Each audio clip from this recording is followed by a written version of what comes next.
Next topic is budget receipt.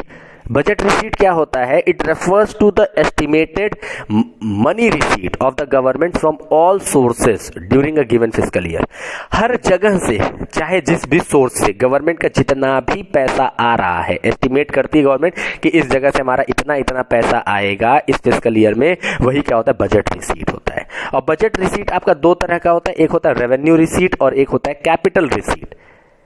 Revenue receipt भी दो तरह के होते हैं, tax revenue, non tax revenue.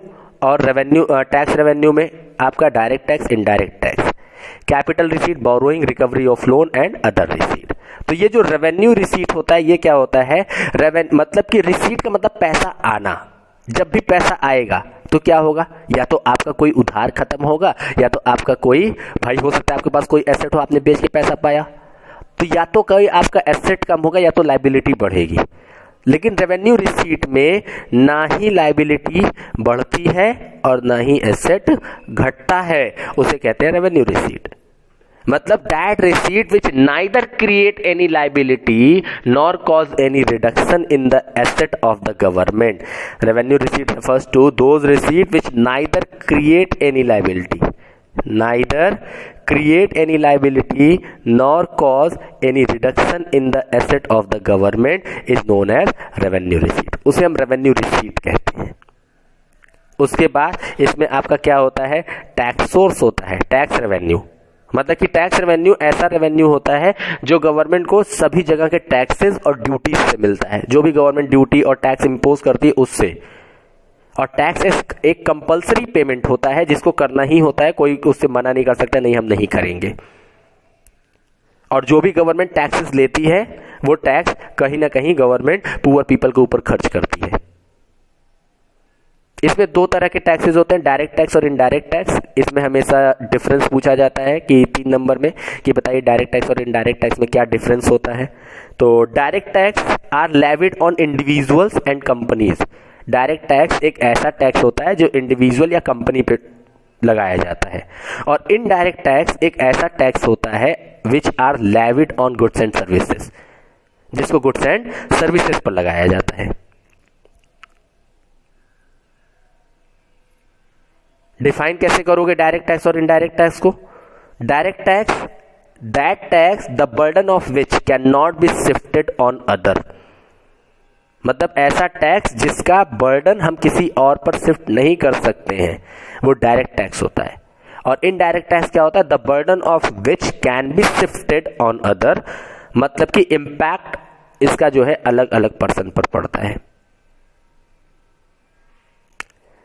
Direct tax का limit, direct they have limited reach as they do not reach all the sections of the economy. मतलब कि पूरा सेक्शन जितने भी लोग होते हैं इकोनॉमी में सभी लोग डायरेक्ट टैक्स नहीं पे करते हैं, क्योंकि बहुत लोगों के पास उतनी इनकम नहीं होती है, इसलिए उतना नहीं पे करते।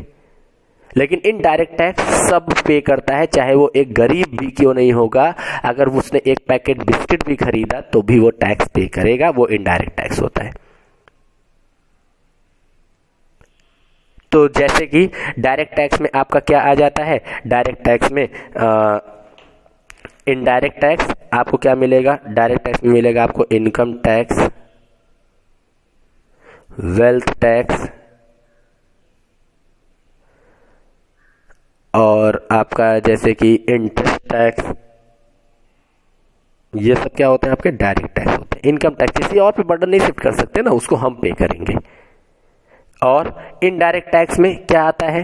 इनडायरेक्ट टैक्स में जैसे कि जीएसटी हो गया, इनडायरेक्ट टैक्स में जीएसटी हो गया, सेल्स टैक्स हो गया, और आपका इंटरटेनमेंट टैक्स हो गया, कस्टम ड्यूटी हो गया। ये सारी चीजें क्या होती हैं? आपकी इनडायरेक्ट टैक्सेस में आती हैं। तो गवर्नमेंट के पास टैक्स के थ्रू जितना भी पैसा आता है, चाहे वो डायरेक्ट टैक्स हो चाहे वो इनडायरेक्ट टैक्स हो, टैक्स के थ्रू जितना भी पैसा आएगा वो सब किस में होता है? आपका वो सब गवर्नमेंट का रेवेन्यू रिसीट होता है। वो सब गवर्नमेंट का क्या होता है? Revenue receipt. मतलब टैक्स से चाहे जो पैसा आ जाए, ना गवर्नमेंट की लायबिलिटी बढ़ेगी और ना ही गवर्नमेंट का एसेट कम होगा। गवर्नमेंट को टैक्स लेना ही लेना है, तो गवर्नमेंट क्या कोई टैक्स पे करता है तो गवर्नमेंट उसको जो है अपना एसेट दे देती है, ले जाओ हमारे ऑफिस का एक एसी लेके जाओ, ऐसा कुछ नहीं होता है। मतलब रेवेन्यू रिसीट में जितने भी तरह के टैक्सेस आते हैं, गवर्नमेंट का इससे किसी भी तरह का कोई भी एसेट न घटता है और न ही लायबिलिटी इंक्रीज होती है। नॉन टैक्स रेवेन्यू में क्या होता है? इंटरेस्ट, दूसरा profit and dividend. Non tax में जैसे कि इंटरेस्ट आता है, प्रॉफिट एंड डिविडेंड आता है, fees, licence fees, fines and penalties, escheats, gift and forfeiture.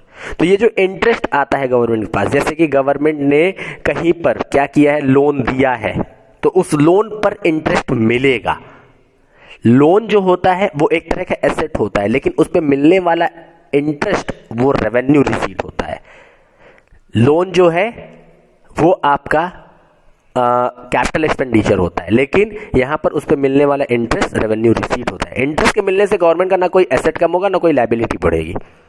Profit and dividend, जितने भी गवर्नमेंट के पब्लिक सेक्टर अंडरटेकिंग होते हैं, जैसे कि LIC हो गया, भेल हो गया, रेलवे हो गया, पोस्ट ऑफिस हो गया, ये सब क्या है? इन सब से जो भी प्रॉफिट या डिविडेंड मिलता है वो सब गवर्नमेंट का क्या होता है? रेवेन्यू रिसीट होता है। तो जब भी प्रॉफिट या डिविडेंड की बात आए तो वो क्या है? आपका रेवेन्यू रिसीट होता है। फीस, गवर्नमेंट जितनी भी तरह की फीस लेती है, भाई गवर्नमेंट के स्कूल चलते हैं, गवर्नमेंट का हॉस्पिटल चलता है, उसमें लेने वाली फीस, जितना भी तरह का फीस लेती है गवर्नमेंट, वो सब क्या होता है? आपका नॉन टैक्स रेवेन्यू विच come under revenue receipt. Non tax revenue में आता है, रेवेन्यू रिसीट होता है। लाइसेंस फीस, ड्राइविंग लाइसेंस बनवाया, GST लाइसेंस लिया, जितने भी तरह के लाइसेंस गवर्नमेंट बनाती है उन सब का जो भी फीस चार्ज करती है, गवर्नमेंट परमिशन ग्रांट करती है। लाइसेंस फीस क्यों लेती है? कि परमिशन ग्रांट कर रहे हैं, उसके लिए फीस हमने लिया है। तो वो लाइसेंस फीस किसके अंडर में आता है? रेवेन्यू रिसीट के अंदर में आता है। फाइन्स एंड पेनाल्टी, जितने भी तरह के फाइन और पेनाल्टीज लगते हैं, जैसे कि हमने लेट जमा किया कोई कागज तो उस पर पेनाल्टी लग गया, और अगर मान लीजिए हम बिना हेलमेट के निकले हैं तो उस पर फाइन लग गया। तो ये फाइन्स एंड पेनाल्टीज किस में आता है? आपका नॉन टैक्स रेवेन्यू गवर्नमेंट का होता है, जिसमें रेवेन्यू रिसीट आता है। एस्चीट्स ऐसा प्रॉपर्टी होता है किसी पर्सन के मरने के बाद उसके प्रॉपर्टी का कोई उत्तराधिकारी नहीं है। किसी पर्सन के मरने के बाद उसके प्रॉपर्टी का जब कोई उत्तराधिकारी नहीं होता है तो वो एस्चीट्स होता है। अगर कोई उत्तराधिकारी नहीं है, कोई क्लेम नहीं कर रहा है कि उसके मरने के बाद उसकी प्रॉपर्टी हमारी है, तो वो सारी प्रॉपर्टी किसकी हो जाती है? गवर्नमेंट की हो जाती है।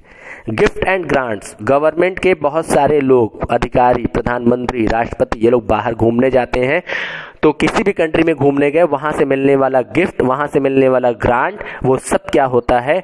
गवर्नमेंट का रेवेन्यू रिसीट होता है। वो क्या होता है? गवर्नमेंट की रेवेन्यू रिसीट होती है। किसी अदर कंट्री ने भी गिफ्ट दिया, ग्रांट दिया, तो वो सब किस में आएगा? आपका रेवेन्यू रिसीट में आएगा। नेक्स्ट, फॉरफीचर, मतलब कि जो भी पेनाल्टी गवर्नमेंट लगाती है, जैसे कि कोई अपना शेयर लिया, गवर्नमेंट से शेयर खरीदा, उसके एप्लीकेशन अलॉटमेंट का पैसा दे दिया, फर्स्ट कॉल फाइनल कॉल का पैसा नहीं दिया, तो गवर्नमेंट अगर उन शेयर्स को फॉरफीट करती है तो उससे मिलने वाला प्रॉफिट गवर्नमेंट का क्या होगा? रेवेन्यू रिसीट होगा। गवर्नमेंट का क्या होता है? रेवेन्यू रिसीट होता है। Now come to capital receipt, just इसका रिवर्स, रेवेन्यू रिसीट का जस्ट रिवर्स क्या होता है? कैपिटल रिसीट होता है। It refers to those receipt which either create any liability और cause any reduction in asset of the government. मतलब कि या तो इससे लायबिलिटी इंक्रीज होगी या तो इससे एसेट डिक्रीज होगा, वो क्या होता है? आपका कैपिटल रिसीट होता है। वो क्या होता है? आपका कैपिटल रिसीट होता है। मतलब गवर्नमेंट का या तो कोई लायबिलिटी बढ़ जाएगा, उसके ऊपर कोई दायित्व तो आ जाएगा, कोई उधार बढ़ जाएगा गवर्नमेंट का, या तो उसका कोई एसेट घट जाएगा, वो क्या होता है? आपका कैपिटल रिसीट होता है। एंड कैपिटल रिसीट गवर्नमेंट पास कहां से आता है? बोरोइंग से।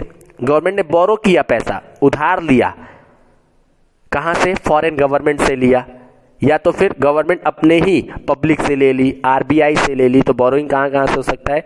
या तो RBI से, या तो पब्लिक से, या तो फॉरेन से। तो इन कहीं से भी अगर गवर्नमेंट उधार ले रही तो उसको देना है ना कभी, तो इससे क्या हो रहा है? लायबिलिटी इंक्रीज हो रही है।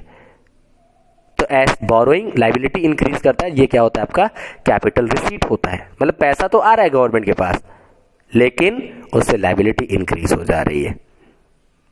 Next one is recovery of loan. भाई गवर्नमेंट ने किसी को पैसा दिया था उधार में, ये जो इंटरेस्ट आया था उधार लेने पे आया था ना, ये तो उधार लेना हो गया। ये जो उधार दिया है उसका रिकवरी हो गया, उसका पैसा वापस मिल गया, तो जब पैसा वापस मिल जाता है उधार का तो एसेट डिक्रीज हो जाएगा। भाई मिस्टर एक्स को गवर्नमेंट ने पैसा दिया, अब मिस्टर एक्स एसेट है गवर्नमेंट के लिए, क्यों? क्योंकि उनसे पैसा लेना था। अब मिस्टर एक्स ने पैसा वापस कर दिया तो रिकवरी ऑफ लोन, और रिकवरी ऑफ लोन क्या होता है? आपका कैपिटल रिसीट होता है, जिसकी वजह से एसेट रिड्यूस होता है गवर्नमेंट का। Next one is other receipt. Other receipt में आता है आपका डिसइन्वेस्टमेंट। डिसइन्वेस्टमेंट का मतलब इन्वेस्टमेंट जब करती है गवर्नमेंट तो एसेट बढ़ता है, डिसइन्वेस्टमेंट करती है तो एसेट घटता है। दूसरा होता है स्मॉल सेविंग। तो डिसइन्वेस्टमेंट का मतलब क्या होता है? Act of selling a part and whole of shares of the public sector undertaking to the private sector. जब भी हम पब्लिक सेक्टर अंडरटेकिंग का कोई भी सामान उठा करके प्राइवेट सेक्टर को बेच देते हैं तो क्या होता है? डिसइन्वेस्टमेंट होता है, जिसको हम प्राइवेटाइजेशन भी कहते हैं। गवर्नमेंट के पास पैसा तो आ रहा है डिसइन्वेस्टमेंट करके। भाई गवर्नमेंट ने अपना एयरलाइंस बेच दिया पूरा, बोला कि ले जाओ, एयरलाइंस पूरा बेच दे रहे हैं। तो एयरलाइंस बेचा, 60 लाख करोड़ रुपए आए।